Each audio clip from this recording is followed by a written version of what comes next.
working on getting the live stream up and running, but we want to make a social media post. Okay.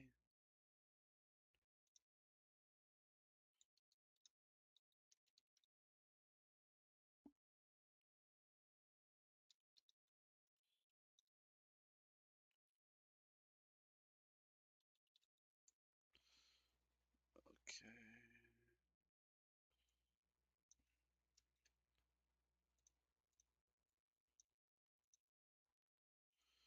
Perfect. Okay, so we got a nice and short post, nothing fancy. And what I want to try to do is also add, give me top 10 hashtags for my. Alright, so let's just get some hashtags in here. I don't even know if hashtags matter anymore. However, if they do, maybe it'll help us. Okay. So we posted on Facebook. And what I'll have to do here is, whoa, what is, oh, okay. I was like, what's going on here? Let's try to go to X and tab into our LayerForge account. Post that we're live. We'll delete. We have one too many hashtags. It wants,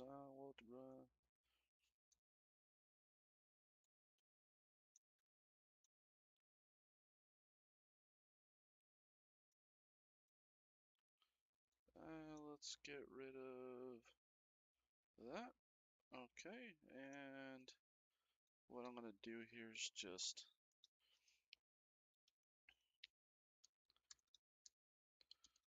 and we almost got our X post, and then we're gonna make our announcement in our Discord that we're live. Okay. Alright. Let's just take that. Let's post that. Okay. Shane using my images. Oh, it's already the weekly Doncast.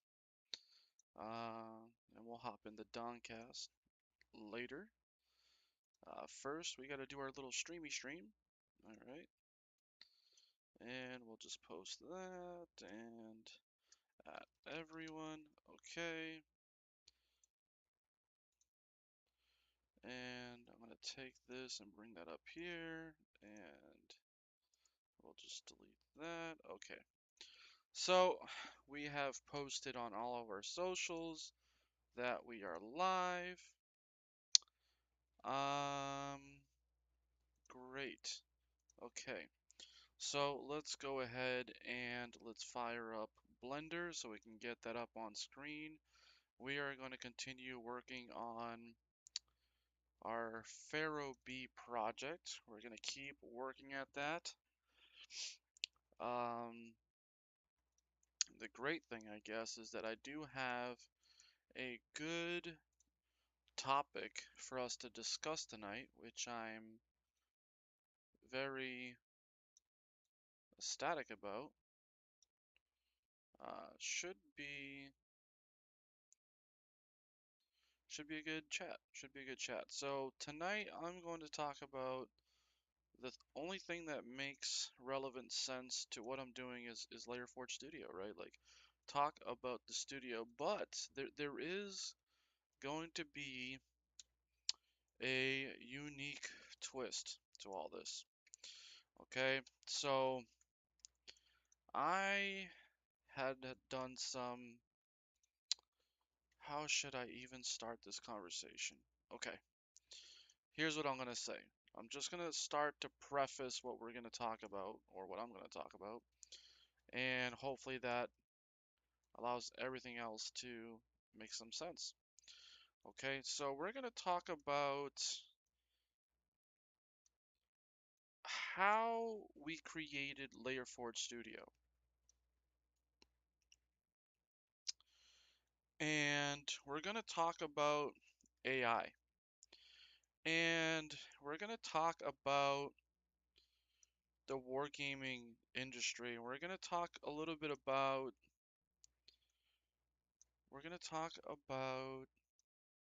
Games Workshop. We're gonna talk about Adobe. We're gonna talk about AI. Hell, we might even talk quite a bit about Etsy and also Facebook.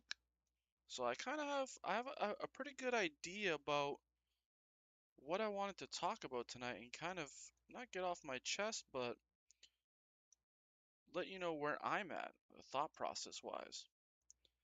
And I think it's some interesting insight, right? Maybe. So let's start by saying I'm gonna start by talking about AI. And this is not gonna be a video talking about, how great AI is or that and the other. This is gonna be really about my experience, my personal experience with AI.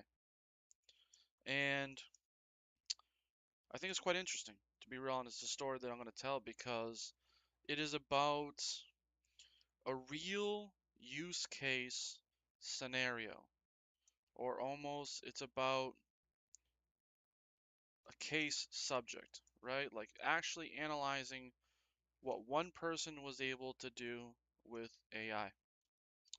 Okay, so I'm going to start by saying when AI started to gain traction, a year and a half ago, a year ago maybe, I don't know, when it started to really become more popularized and more people were using it. I hated it. I hated everything to do with AI. Absolutely everything. I thought AI was terrible. I thought nobody should use AI. And AI was really just a crutch for people that had no talent and no skill. And my opinion since then has changed. But it's not the devil's advocate or counter side to what I just said. It's not exactly that. So, what I'm going to say is that AI was able to help me as a person develop something that at this point in time I don't think perhaps I could have done entirely on my own. And within a year, I was able to combine AI with my ideas and things that I've been learning by reading books to develop a business. And I want to talk about that. And I want to kind of explain my experience and how it started and where it's at right now, right? So let's do that, right? So let's start by saying I was already trying to start a business. However, it never really got off the ground, right? So I'm gonna preface this story here by saying that I was trying to make art toys for people in the crypto industry. Why? I'll tell you why. So I have a long background in creative arts, graphic design, things of that matter.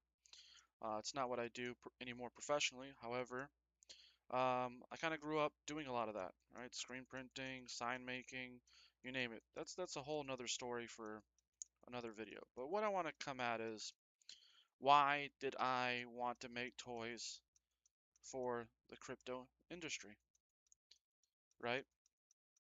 So if you're not familiar with NFTs and the amount of creative artwork that's done in the crypto industry, it's hard for me to explain exactly, but perhaps you can do some research. You can go on to a NFT marketplace and you can see that people are putting together massive collections of art.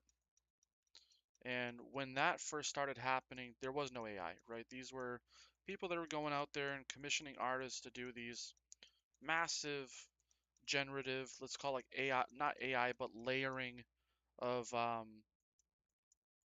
of art, right? So people would create different traits, and then they would blend these traits together, and they would create really cool art, you know, really unique art that, nobody could predict what it would look like unless they took the time to look at the random generalization of the different combinations you could make, right? So if you think you have 10 different heads, 10 different arms, 10 different bodies, 10 different feet, you got like whatever it is, a thousand different generations that you can possibly create. So um, it's not simply that easy to generate all these different images and see what they'll look like. So basically, you'd have these collections that would basically programmably generate derivative art, right? So it's deriving the art from pre-constructed traits.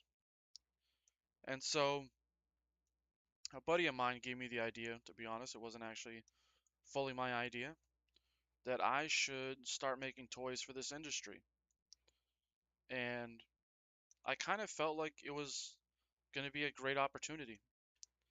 And it was really cool to be able to speak, talk, and build connections with people that weren't, let's call it, established brands, in the sense that it was easy to get into contact with people and start working with them, right? Like, it's potentially much harder to go and work with, your favorite anime brand, right? They're probably a massive studio and they only want to work with reputable companies, They don't want to do 3D design with you. They don't want to do toy design with you. They want to go and work with, a company in China, okay? So the 3D space, I'm sorry, the crypto space is kind of underserved in that capacity where everybody sees crypto as a scam. And I'm not here to say that it is or it's not. I'm just here to say I've seen evidence of both. And just because you see evidence of both in an emerging market doesn't mean that the narrative will always be true, but um, it does tend to be more true than not, unfortunately. But that being said, my perspective in getting in the industry into crypto and making these art toys was always for a real business endeavor, meaning we weren't here to scam people, we weren't here to make a quick buck. We were always trying to build a toy company from the start. And in fact, at the time, that brand was called HODLbox. And, if you've heard the term HODL, hold on for dear life, the idea was HODLbox, it would be something that would come to you in the mail that you could hold on for dear life, like your NFTs that you've put your money into, right? So forth. So the idea was very humble from the beginning, and we were able to accomplish so much so fast just because the willingness of people to give us the opportunity to fail. I'm going to say it that way because that's what's going to make more sense later on is we were given the optionality, if you will, or the ability to fail and fail with low risks, I'll say. Okay. So basically, we were allowed to do something with people that other people wouldn't have allowed us to do. And that's great in many regards. We were really able to learn the entire process of making art toys completely in our own environment, meaning in our own studio, right? Well, it's a studio now, but before I didn't think of it that way. We bought our own 3D printers, we sculpted our own designs, we painted our own models, and then what happened? Where are we now, right? So ultimately, we needed to accept a couple things, and that's that we're just one person. And I think this is actually going to be a better segue than I could ever thought into AI is just being one person, right? As most people, when they start businesses, they're just one person. And until you've managed to generate enough revenue, get through that initial um, bottleneck of not having the capital to hire people, you're kind of stuck there until you get there, if that makes any sense. And so, scaling a business or getting things moving is very hard, especially when you're just one person. And I'm going to emphasize that, especially when you're just one person, because this is where AI changed my perspective from hating it to understanding how I can use AI to help me achieve the things that I can't do on my own, right? Think of it as all the things that they say AI is going to replace. First of all, I don't believe that even till today, and we'll get to that later. AI can help you get an idea rolling. AI can help you take a rough concept and get you to the next step, which is the step that you're not aware of, right? But at least you can get yourself over the initial hill, if you will, of how do I develop a business plan? How do I do this? How do I do that? Right? You're able to ask all these unique questions, and the AI, some people will say, has the worst memories, and I agree. It definitely has a memory issue, you know. But nonetheless, when you start talking to AI, you're training the AI, and the AI understands more and more about what you're doing as you engage with the AI. And the AI is able to be more and more effective in helping you stay focused on what you're building. And so think of it really truly as a coach, or maybe not a coach, but really an agent, right? And I shouldn't use the word agent. I should really use assistant. But I think agent's not a bad word either, because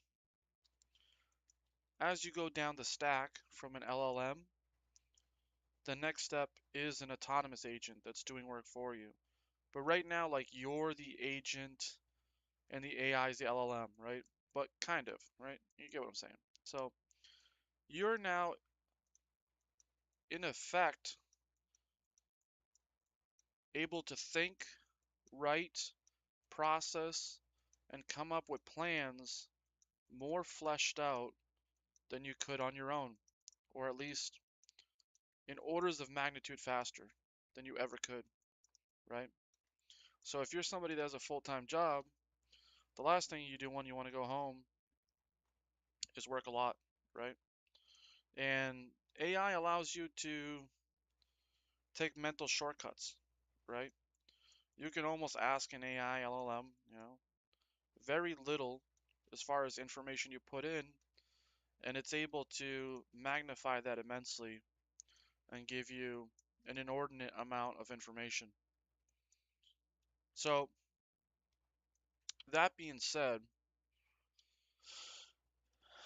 I have been able to go through the process of redeveloping my business with AI, right? Or I should say, redeveloping what I think is a business into a business with AI. Now, I'm not going to say that I came up with all my ideas, and I'm not going to say that AI came up with all my ideas. What I'm going to say is that it was a combination of the two. I took a look at certain things, and I took a look at what was feasible and what wasn't feasible, right? So before, we were working with small brands with basically no budget, and we were producing things of what I would call extremely high value but poorly made due to multiple different factors, and we can dive into that in a bit. But ultimately, we didn't have a business. And the reason why I didn't say I have a business is because I don't think I really knew what a business was. And I kind of took that and said, okay, let's learn what a business is and what a business isn't. Because clearly what we're doing here is not working, and AI alone, I'm just, as a side note, can't fix that for you. However, if you start listening to audiobooks on business and you start gaining some ideas about how things should work or how things are supposed to work, you can start to talk to AI about your plans and start to use vocabulary and terms and concepts that you're learning in books. And you're able to generate concepts and ideas and strategies with the help of AI because it's basically taking your input and multiplying it, right? So whatever you put into AI, it's going to more than 100x the value, right?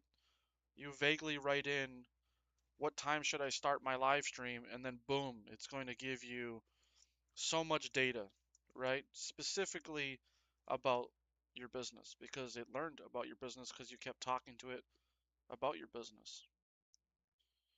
And that's what I did. I started to talk to AI about my business and I started to talk to AI about things that I was learning and how it applies to my business. And I started to come up with a plan. And I'll say that the plan has definitely changed a lot, even though I was still using AI to basically take my ideas and soundproof them or make them better, right? Sometimes you spit out like just garbage into AI and you get garbage back and you get mad, but over time, the AI starts to understand what your goals are and what you keep coming back to and probably where you really want to go. And so I kept using AI and I came up with the idea that we should obviously stay in the toy business, but we need to pick a modality that works and it works as a business and that serves a need. And so there's a couple things that I wanted to remain true. And one being, I want to be able to sculpt and create my own products, even though we'll have a discussion about when that wasn't the case, but we'll get there in a minute. Two, I wanted to be able to use a 3D printer to manufacture my products. And I wanted to be able to sell my own products, right? Through a marketplace and, through my own sales channel. So I thought and thought about this process and I tried to think about industries that I thought would fare well that were very closely related to what I was already trying to do, which is sculpt characters and toys. And wargaming kind of became a focal point. Um, and what drove me to wargaming, I think, in part could be like a high degree of quality. Let me see here. I just kind of checked the stream and it doesn't show. Okay, yeah. I had to update the stream there. So anyhow, um, I completely lost track where I was at here. So I looked into tabletop wargaming, like D&D, and D, and I looked into, Warhammer and all the different various tabletop games, Star Wars, you name it. And I sat here and I thought to myself, what does this industry look like? And I couldn't help but think that Games Workshop has a business. Like they've been in business for multiple decades and people love their product and they make extremely thick margins, right? And most people hate them for that, but to be quite honest, if you're trying to start a business, that's what you want, right? You want a business that is generating thick, rich margins and that's growing. That is literally the point. That is like the definition of value is reoccurring sales with healthy margins. So I sat here and I said, okay, what are my options here?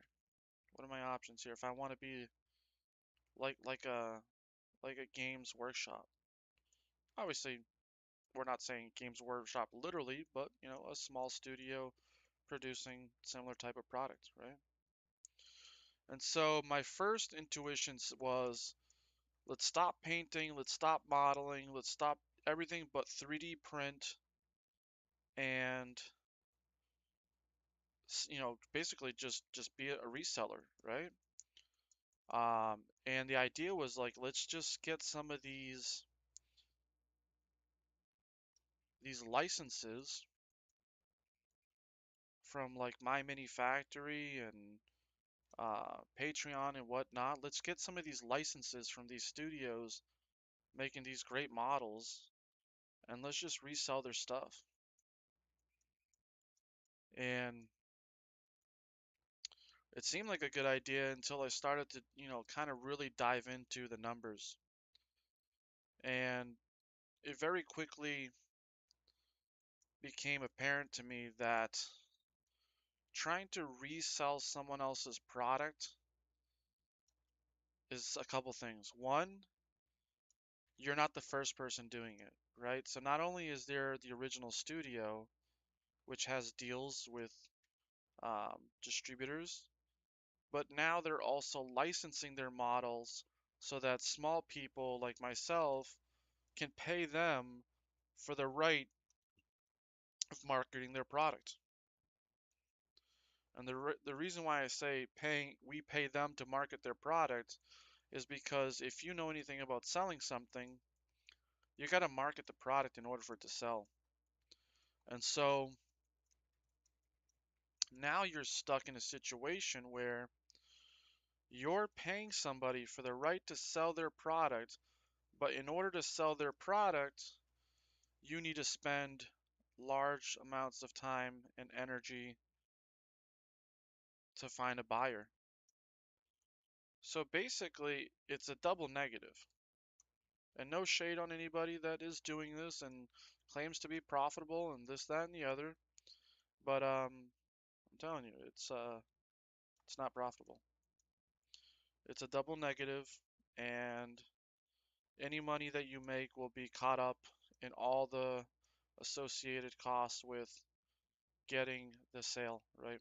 Or the cost to acquire that customer.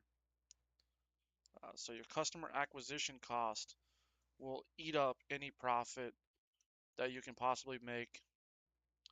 And on top of that, you're not the only one doing this, and there's people that are racing to the bottom just to stay afloat because that was a model that's already been in practice for a while, and therefore you are going to be racing to the lowest cost to produce that product in order to make any money. And now you're in a dilemma where you don't have a business. You're basically a promoter, and then you're working for free on top of it. So this didn't make sense. It wasn't a scalable solution. The solution never gets better. You just need to get more commercial licenses and more models, increasing your costs even further, spending more money on ad rev, and however you claim you're going to generate sales, you have to market it somehow. Your marketing budget just keeps exploding, and your ad budget just keeps exploding, and you're nowhere closer to building an actual business that has value than when you started. So after going down that road, we decided, you know what, this actually isn't a viable route. We're gonna have to go another way. There's got to be another path, another vector than we can take. And I'm using AI, going back and forth, explaining to the AI my thoughts, and the AI is kind of a yes man, but you kind of have to read in between the lines. It kind of almost always agrees with everything you think and just tries to overemphasize it. So, but you have to kind of take it for what it is. And so, um, I sat there and said, well, what's the solution? Well, if going down the route of licensing is not a possibility, then we have to create our own unique content. And if we have to create our own unique content, then we might as well start from the bottom and do everything from scratch. And so that's where we decided that we were going to start making miniature bases. Uh, and as somebody that works as an engineer full time, my first mission was to create literally the best base that you can, but then throw a caveat in there, right? Let's like analyze that a little bit further. Let's just not take it as face value and say we made the best looking base, but let's say what is the best base that you can do in a capacity that's sustainable? Meaning, if your intent is to use 3D printers to manufacture your product, let's make sure that that's always going to be the case, and let's also make sure that we understand the market need and the pricing in the market. And so a basic miniature base is a very inexpensive product. And so we can't just say we're going to make our bases out of resin because everybody will buy, let's just call it $1 miniature base, right? When everybody else is pushing for like 20 cents, 15 cents a pop, we're going to be at $1, right? Probably not going to do a whole lot of business. And there's nothing uniquely interesting about your base versus your competitor's base. Really nothing. So we kind of have to understand that this is a prerequisite, meaning we have to be able to make a miniature base because we're not going to go buy somebody else's miniature base to sell their base in order to have the foundation of the business, right? It's just not going to happen. But that doesn't mean that we don't have to make that miniature base. So I set out and I was like, all right, let's make the best miniature base you can make with a 3D printer. Just to we kind of went way overboard with that whole mission. I actually wrote a big, long research paper, I guess you could say, that we never published. But basically, we kind of explored both options, right? Resin printing versus FDM printing for a basic economical miniature base. And the conclusion to that study was that we were able to optimize an FDM printer to the point where it was very close to what you get from Games Workshop or various competitors for, injection molded bases without being injection molded. So what we learned was, okay, we can do the bare minimum. Like we can kind of reach that level, if you will. And once people paint their models, we're pretty much right there. And that was a big aha moment. Like we felt like, all right, we're really working now. That being said, we haven't actually sold very many of these bases. We have about all the common sizes for your typical Warhammer faction army in round bases. That's all we kind of have out right now. But I have already designed square and oval, but we just haven't released them. But nonetheless, what I'm trying to say is we went through the motion to develop that core competency, which is like the base, right? That's the foundation of every piece in tabletop gaming is the base. So we have to have a very good core competency when it comes to that. And so we developed that, right? And I think most people that understand what I'm talking about will be like, oh, okay, whatever. Like, not a big deal, whatever, dude. But what I'm trying to say is we took this seriously and said, let's start at the base. And, we used AI to do a couple things, mostly work on price lists and adjusting offerings. And that was kind of the maximum involvement with AI was mostly from a managerial component, not from a creative perspective. Our miniature bases, we actually designed them in Fusion 360 and Inventor. So we actually never really used AI for any of that design whatsoever. And so that got done, and then we produced some caddies as 3D models as well, and we used AI for pricing, writing, product descriptions. Same with the bases. These are very non-creative uses for AI, right? We're basically just using the LLM to do creative marketing as far as the copy itself, and producing better looking copy. All right, so we got that kind of addressed, if you will. And now the topic became about getting to the next step, right? And the next step, we thought in our mind, what could be the next step? What is the ultimate thing that now we have these basic bases done? What's the next step, right? And we started to come up with a proxy army, right? Because we said if we're not going to license other people's proxies, we'll just do our own proxy, right? And so I went down that route of thinking about starting my own proxy, right? What would the characters look like? What would the theme would be? What are all the components that I would need to do this? How would we even bring this to market? How many units would I have to sell in order to make X amount of money? And all these questions was running through my mind, and I would ask ChatGPT and try to figure out, how many units do I have to sell to be rich, right? Just kidding, but now I'm pretty sure I did ask how much money it would take to, I think the term is called have fuck you money. I think that's the politically correct term. And so we went down this route. We developed a pretty good, comprehensive, I don't know, 50-page document, kind of going through all different details, right? It was awesome. I was so ecstatic. And I'm not sure what happened first, but I think to a certain regard, I decided that we needed to advertise our services.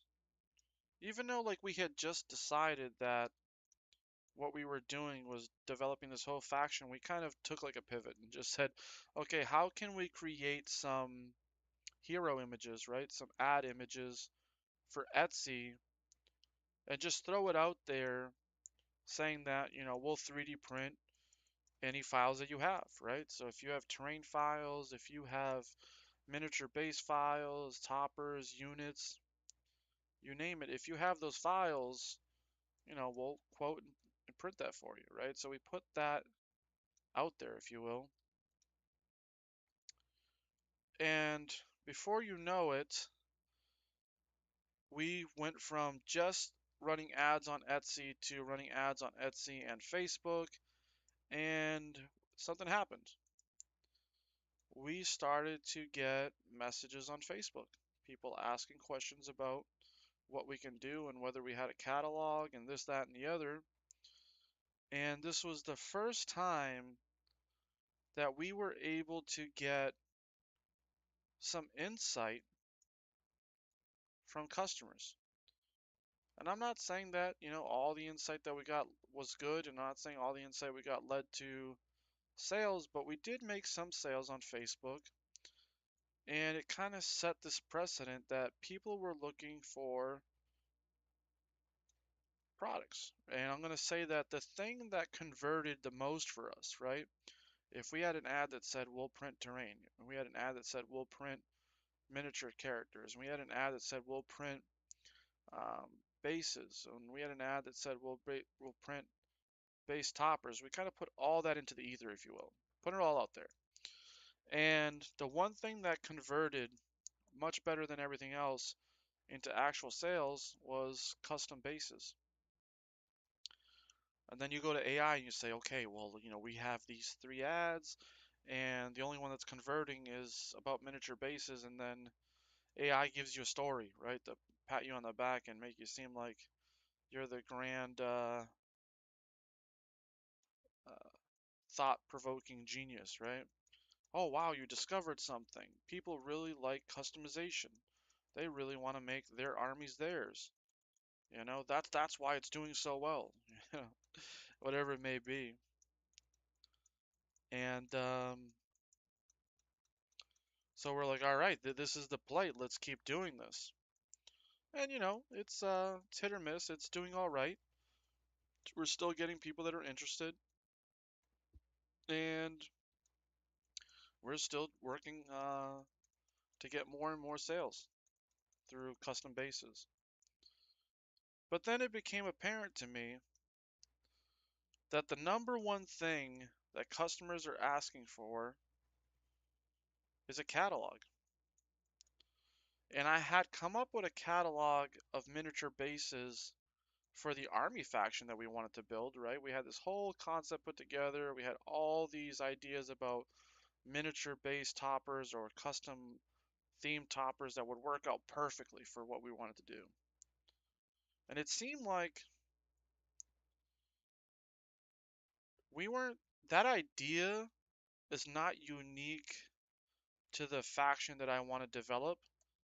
It's something that can be applied to any army, any faction, right? Everybody wants a thematic uh, base, right? There's a reason why most people actually decorate their bases, right? They're not just black. And the people that are more, um, let's say it, more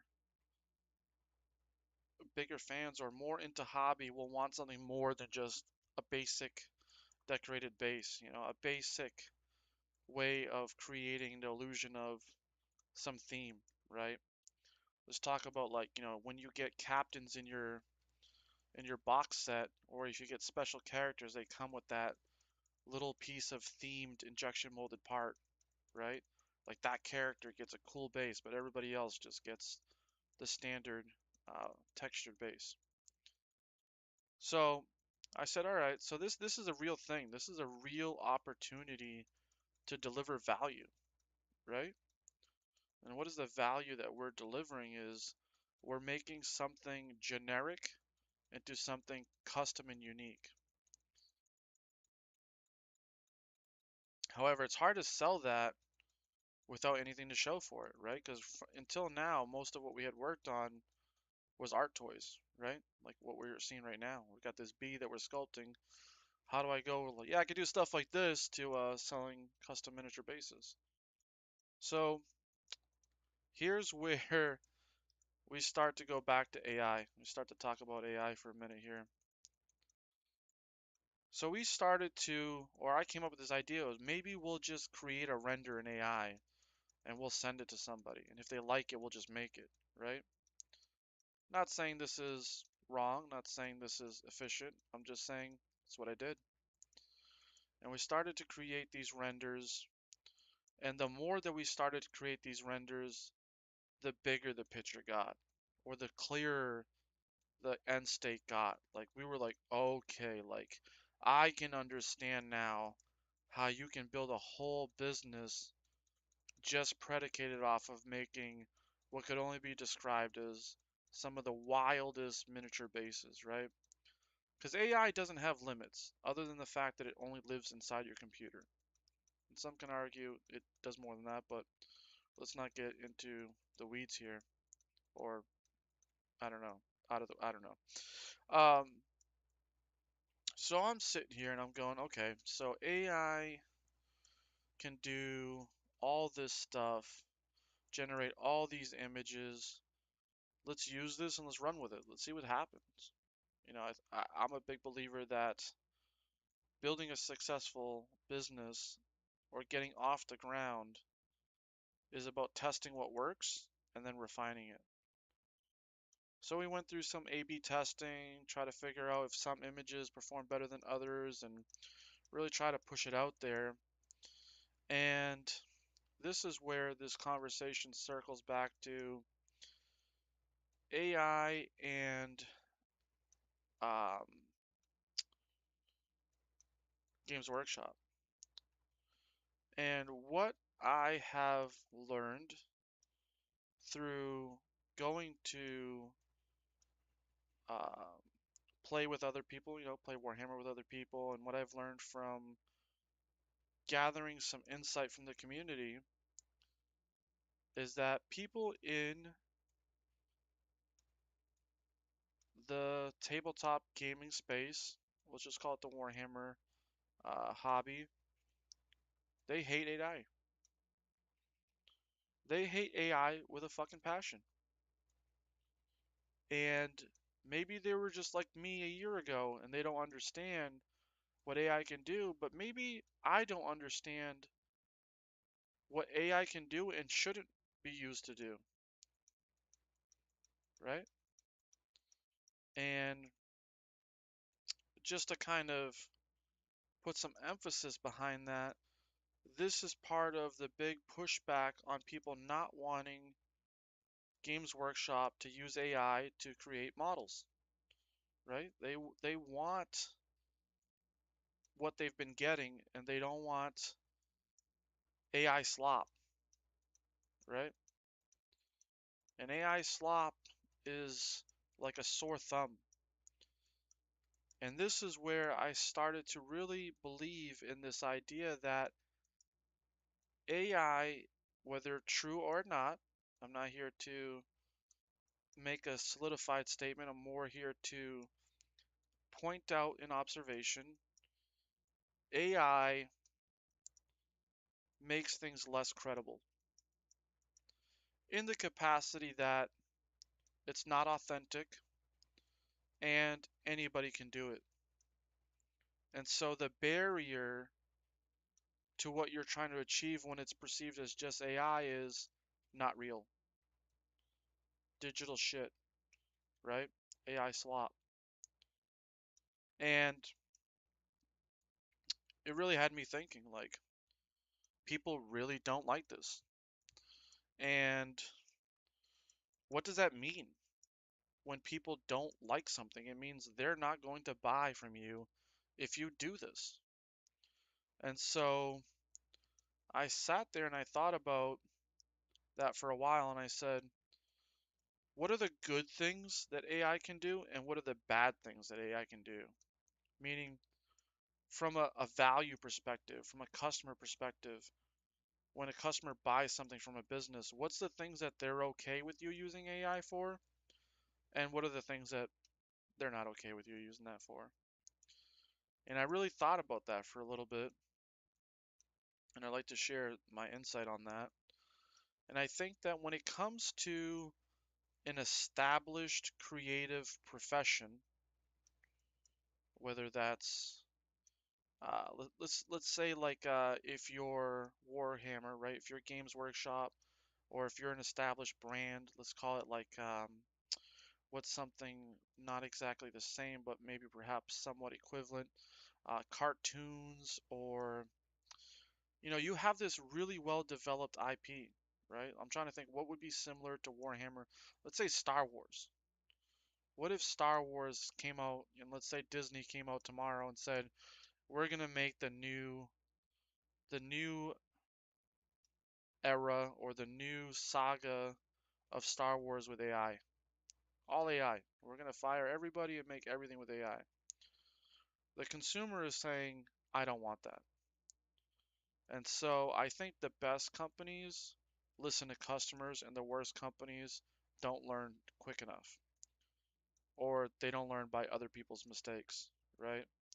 And so you're already starting to see people say, if I have to pay a premium for your product, it better not be AI slop. And I thought about that and I said, you know what?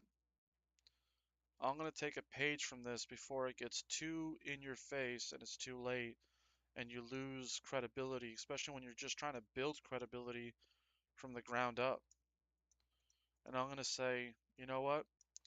I'll keep using AI as a way to develop my ideas, as a way to build out a concept. But that's going to remain a private, internal business process. Meaning, nobody needs to know that I asked AI about an idea to help me flesh out an idea. Nobody cares about that. What people care about is that A, the idea is actually yours, it's original to yourself, and B, somebody created it. They're like artistic expression. They want to know that somebody's suffering translated into an artistic capability and you did something, right? They don't want to buy a computer did something. And I think that's the sentiment is computer generated stuff is less valuable, right? If the new era of Pokemon was AI generated, it would be less valuable. I think that's what I'm taking away. And I think it's true. And so I'm going to try my best to create content and post it and share it to social media without AI generated images. And so I'm not saying I'm not using AI anymore. What I'm saying is AI is not going to be my product. AI is going to be my tool to enhance my productivity and to allow me to do things that I can't do entirely on my own, circling back to the beginning of this topic, that I don't have the time or the resources to do entirely on my own, but it's not going to be the product. And so I'm committed now to not use AI in my social media posts, meaning when you post on social media and the first thing that happens is the platform stamps the AI. This is AI, right? Not real, not legitimate. That's what that means, right? When you have a YouTube video and it says, and you go and share it on another platform, Facebook, X, whatever, and it says AI right in the corner, just so you know it's fake.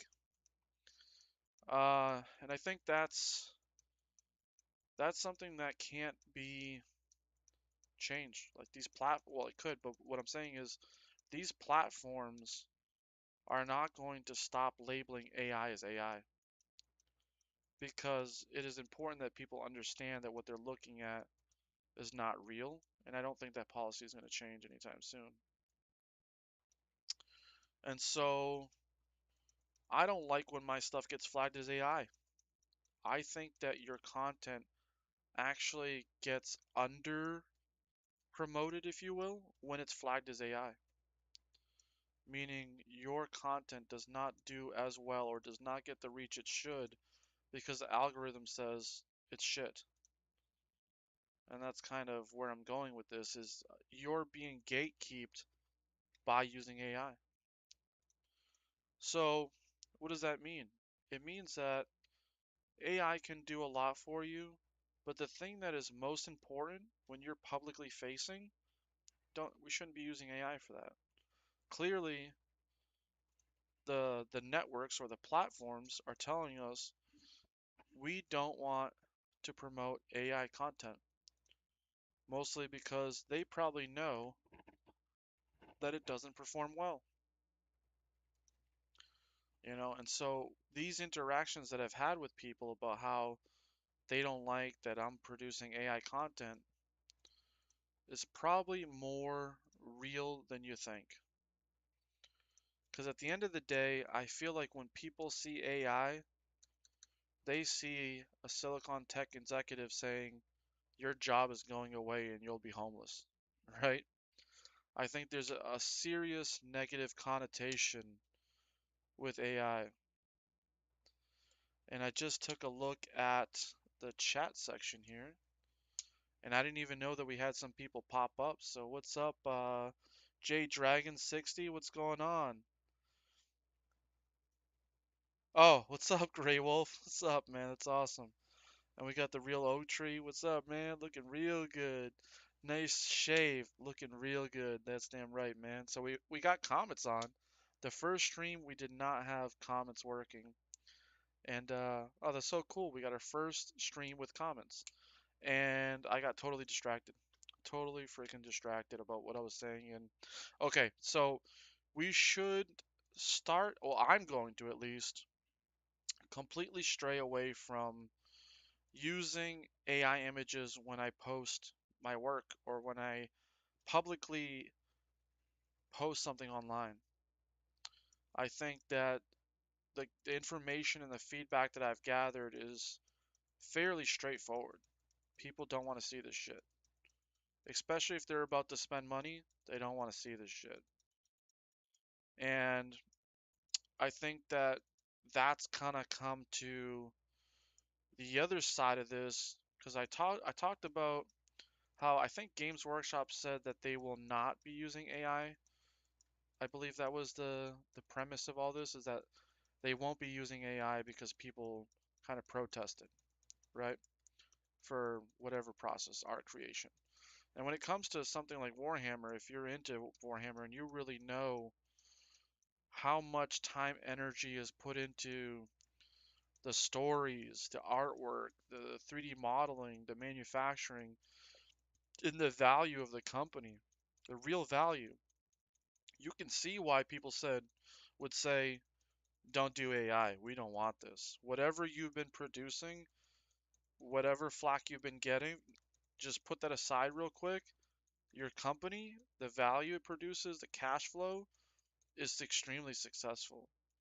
And to risk it all by basically creating a very negative public image of cheap, poorly done, six-fingered models, the classic AI renders everything with six fingers. Nobody's going to pay $60 a box for that, and that'll impact your business for sure. And I think that's what the consumer is saying is we perceive AI as cheaply made because it didn't require the labor of a human to produce it. And that's kind of what I want to talk about today is how I am taking that information and saying we got to pivot a little bit. I'm not saying we're not going to use AI images to create concept art or really flesh out an idea, but I'm saying that's not the end customer use. You know what I'm saying? Like the customer doesn't want to see that shit. They want to see a professional looking product. Like I'm sitting here sculpting this and you can see that this is 100% human made, obviously on a computer, but you get what I'm saying. This is not computer augmented, generated shit. And so now I wanted to quickly segue. This is not a finance channel, but I wanted to talk about Adobe real quick. And the narrative for some time right now, at least from the eyes of AI companies, is that we will put you out of business, right? Where AI companies are saying we will put you out of business. And I think that this narrative that a company that can't generate a profit because nobody's even willing to pay for your subsidized credits, meaning once these AI companies go public, they will have no other choice but to increase the cost of their credit system. So if you guys aren't aware, some AI models require you to spend credits and you buy credits like tokens, and those tokens are what allow you to initiate those prompts to create stuff, right? So basically what I'm saying is the cost to create stuff is going up because once you go public, you're beholden to shareholders and shareholders want to see profits. And if you prove that every time you increase your price, less and less people use your product, then that means you're slowly on the track of going out of business, or at least being worth substantially less than your initial public offering price because you weren't able to sustain the hype. And so the thesis is AI will make Adobe go out of business. And for those of you that don't know, Adobe is the name of the company that owns, software like Photoshop. I'm sure you guys heard of it before. Adobe also owns like the Premiere editing software. They own Illustrator, they own InDesign, they own a whole bunch of stuff, a whole bunch of professional software for the creative industry. And so AI's thesis is we're going to take your revenue away from you. And my thesis is you can try, but you're going to fail. And you're going to fail because the second you go public, you're going to have to charge more for your tokens. And nobody who's anybody uh, really wants to buy AI created product, right? So it's like it's one thing if you see something that's AI on the computer, you laugh, you make a meme, you make an AI video that's ultimately just slop. You are not going to get people to pay the real price for your AI content. It's just not going to happen. Um, so I am more keen to say that these AI companies will experience financial downfall faster than they will be able to take any of Adobe's business. And at that rate, Adobe will be able to basically headhunt and hire all your developers from underneath you and develop all the necessary tooling to ensure that they are always 10 steps ahead of you. Meaning they're going to take any idea you come up with and find a way to implement it into their software as an actual functional workflow and beat you to the punch, right? Think of like self-driving. Imagine if Tesla wasn't a car company, but they just invented self-driving. Like what if like a company that's actually making profit just decided that was a good idea and we're just going to pursue it and we're going to hire all your top engineers and just beat you to the punch. And so I was like, you know what? I'm going to double down and I'm going to buy some Adobe stock. And if you do your research, this is not a research channel. We're not here to give you financial advice. I'm just telling you, I'm doubling down on my own thesis. And I'm saying Adobe will do better in their own domain. I'm not saying Adobe's turning into an AI company and coming out with a language model and agents and doing all this crazy stuff. I'm saying that they will find a way to compete because they have the money. And at the end of the day, the only way you can compete in business is to outspend your competitor. And companies like Anthropic, OpenAI, I can't name Google. It's in a different category. I can't name Microsoft. It's in a different category. But these companies can only compete while they have liquidity. And the only way they can continue to have liquidity at losses is by dilution. And so they kind of have a very, very tight runway to prove that they can destroy Adobe. And I kind of feel like that runway is so steep, so long, that they think that they're just going to surpass them when they're not, you know? And I'm really hedging, I guess, that I think that what we're seeing already, like the story that I was telling you with Games Workshop, is that people aren't buying this shit. And if you think that you're going to partner up with Anthropic and create your own custom AI that basically creates a synthetic version of a human creation for all your intellectual property, you're going to have a hard time selling it. And I guess my message is if I believe that, then I should um, follow that, or lead by example. That obviously you can see here I'm doing the actual work, but this is what we should be showing. We shouldn't be showing AI images, we should be showing this. We should be showing, look, I'm putting in the hours and the dedication, not like maybe we start posting a snapshot of this, not a snapshot of AI. So people can see, oh, look at this picture. What is this? Oh, there's an actual video. Oh, this is an actual studio. Oh, this is actually being created.